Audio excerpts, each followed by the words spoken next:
এখন কেমন লাগছে বাহা? এদিকে ড্যাব ড্যাব করে তাকিয়ে আছো কেন? তোমার যদি যা খুশি তাই করার স্বাধীনতা থাকে তাহলে আমারও তা আছে।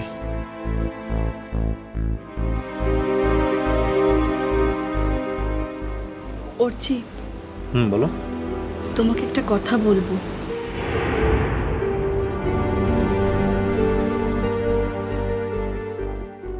কি বলো? বলছি একটু পরে।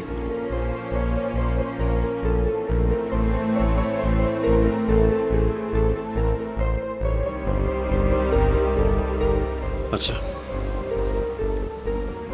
বাহা ওখানে একা বসে আছে কেন? তুমি ওখানে যাও।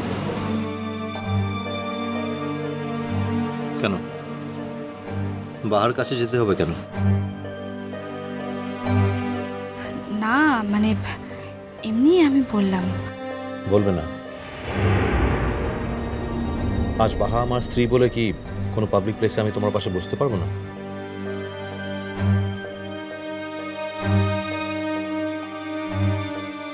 নমস্কার, আমাকে কিছু বলতে বলা হয়েছে, কিন্তু আমি না এসব ব্যাপারে বেশ আনাড়ি।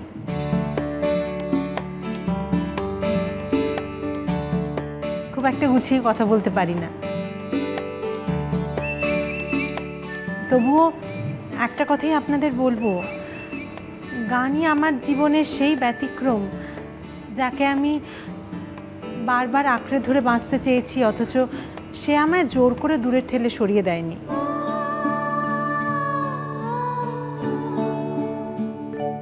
সেও আমাকে দ্বিগুণ ভালোবেসেছে। আমার জীবনের চরমতম দুঃসময়েও আমি ওকে আঁকড়ে ধরেই বেঁচেছি।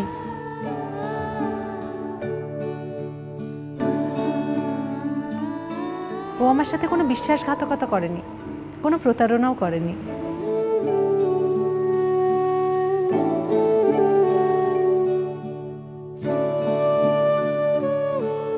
আর আপনারা যারা আপনাদের মূল্যবান সময় থেকে সময় বের করে আমার গান শুনতে এসেছেন, তাদেরকে আমার প্রণাম, ধন্যবাদ।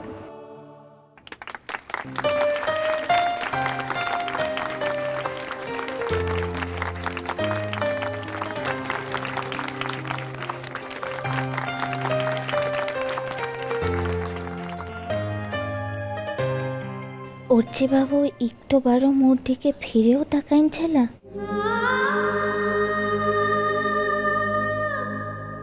দিদিমণির পাশে বসে টানছে, থাক কিনে, যাতে সে ভালোটা থাকে সেটাই করুক।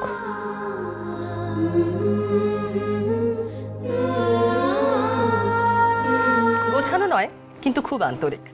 রূপাঞ্জনার গান কতটা আন্তরিক দেখে নেওয়া যাক। গান পরিবেশনে রূপাঞ্জনা।